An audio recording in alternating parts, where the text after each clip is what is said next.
తాకట్లో ఉన్న మీ బంగారాన్ని విడిపించి ఆ రోజు ఆన్లైన్ రేటుకి కొంటాం. Sharma gold company.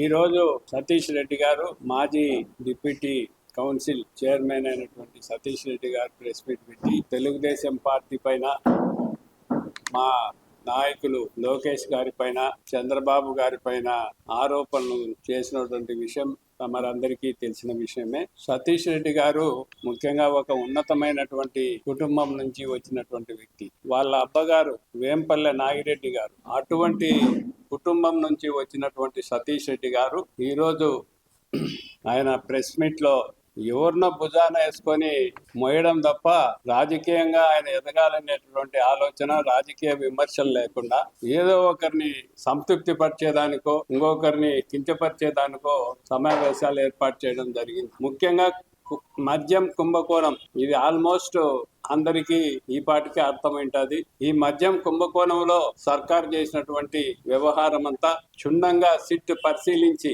ఆ రిపోర్ట్స్ అన్నిటినీ కూడా కోర్టుకు దఖలపరిచి కోర్టులో నుంచి వాళ్ళ అరెస్టుకు ప్రయత్నం చేస్తే మరి దాంట్లో ఉన్నటువంటి ముద్దాయిలంతా కూడా హైకోర్టుకు పోయారు, అక్కడ బెయిల్ దొరకలేదు. సుప్రీంకోర్టుకు పోయారు, అక్కడ కూడా బెయిల్ దొరకలేదు. అంటే కుంభకోణంలో వాళ్ళు చేసినటువంటి అవినీతి క్షుణ్ణంగా కోర్టుకు అర్థమైంది కాబట్టి వాళ్ళ కోర్టు నిరాకరించిన తర్వాతనే, బెయిల్ నిరాకరించిన తర్వాతనే ప్రభుత్వం అందరినీ అరెస్టుకు సిద్ధపడి వాళ్ళు నేరారోపణ కాబట్టారు కాబట్టి ప్రభుత్వం అరెస్ట్ చేసింది. కానీ ఇది ఏదో వ్యక్తిగతంగా సంబంధించిందో ఇంకొకటో కాదు. ఇది ఒక ప్రభుత్వ ధనాన్ని, ఒక ప్రజల ధనాన్ని వేల కోట్లు దుర్వినియోగం అయిపోతే ప్రభుత్వాలు చూస్తూ ఊరుకుంటే భవిష్యత్తులో ఇటువంటి దాదాగిరులు కొన్ని వేల మంది పుట్టి ఈ రాష్ట్రాన్ని అతాకృతం చేసే పరిస్థితి ఉంది. కాబట్టి మా ప్రభుత్వం, తెలుగుదేశం ప్రభుత్వం, మా ముఖ్యమంత్రి చంద్రబాబు నాయుడు గారు దానికి ఒక విచారణ సిట్ను వేసి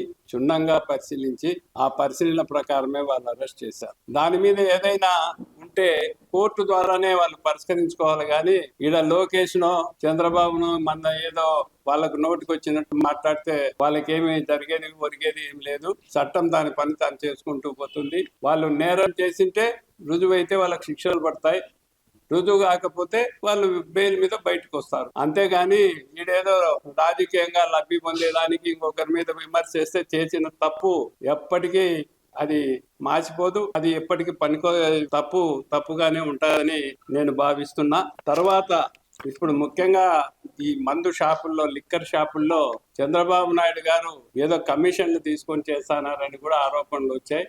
అది ఏమాత్రం నిజం కాదు.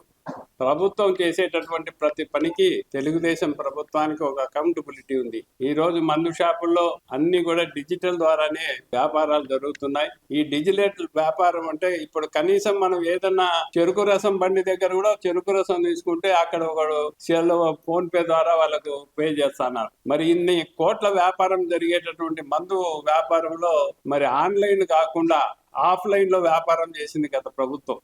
వాళ్ళు ఏం చేశారు, ఇప్పుడు ప్రభుత్వం ఏం చేస్తుంది అనేది అందరికి, ప్రజలందరికీ తేటతెల్లమవుతుంది. పేద ప్రజలకు ఇచ్చినటువంటి మందులో అనేక రకాలైన మందులు కల్తీ చేసి ఆ డిస్టరీలన్నింటినీ చిన్నాభిన్నం చేసి దాంట్లో కల్తీ మందులు తాగి కొన్ని వేల మందికి అనేక రకమైనటువంటి రోగాలు తీసుకొచ్చినటువంటి ఘనత మరి జగన్ ప్రభుత్వానికి ఉంది. అవన్నీ వదిలేసి ఏదో దీని మీద అది జరిగింది ఇది జరిగిందని వాళ్ళ నేరారోపణలు తప్పించుకునేదానికి చేసేటటువంటి ఆరోపణలు ప్రజలు ఎప్పటికి కూడా నమ్మరు. ఇప్పుడు పథకాల మీద మాట్లాడారు, మేము బటన్ నొక్కినాం, అది చేసినాం, ఇది చేసినాం.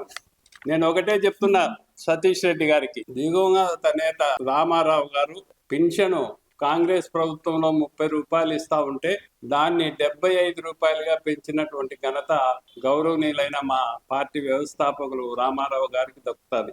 ఆనాడు కొన్ని వేల పెన్షన్లు మంజూరు చేసి ప్రతి పెన్షన్దారునికి 30 నుంచి 75 రూపాయలుగా చేసినటువంటి ఘనత మా రామారావు గారికి దక్కుతుంది.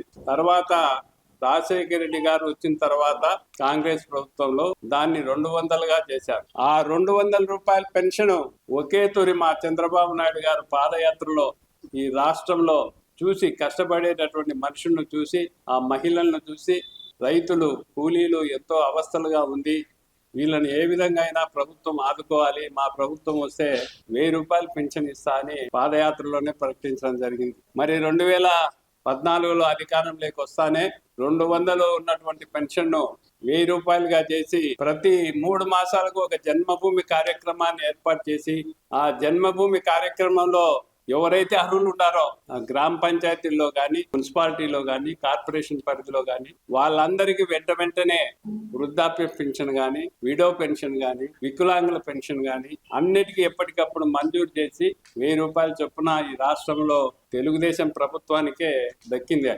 తెలుగుదేశం ప్రభుత్వం ఎప్పుడూ కూడా పేదల పక్షాన ఎప్పుడూ సంక్షేమం వైపు ప్రజలు బాగుంటేనే మేము బాగుంటాము, ప్రజలు బాగుంటేనే రాష్ట్రం బాగుంటుంది, వాళ్ళందరూ సుఖంగా ఉంటేనే రాష్ట్రం సజావుగా ఉంటుంది అనేటటువంటి నమ్మకంతో మేము ఎప్పుడు కూడా ప్రజలను దగ్గరగా ఉండి వాళ్ళ యోగక్షేమాలు చూసేటటువంటి పార్టీ మాది. ఏదో లోకేష్లు చంద్రబాబు నాయుడు గారిని ఏదో 2 మాటలు అంటే జగన్ రెడ్డి గారు ఏదో ఆయన సంతోషపడి ఈయనకు బహుమానాలు ఇస్తాడని నమ్మకం సతీష్ రెడ్డి గారికి ఉందేమో. ప్రజలు మన్నన పొందే విధంగా ప్రెస్ మీట్ ఉండాలి కానీ ఏదో ఒకరి మభ్య పెట్టేదానికో ఒకరి దగ్గర మెహర్బానీ పొందేదానికో ఉండే విధంగా ఉండకూడదని పెద్దలకు నేను నా సూచన చేస్తున్నా.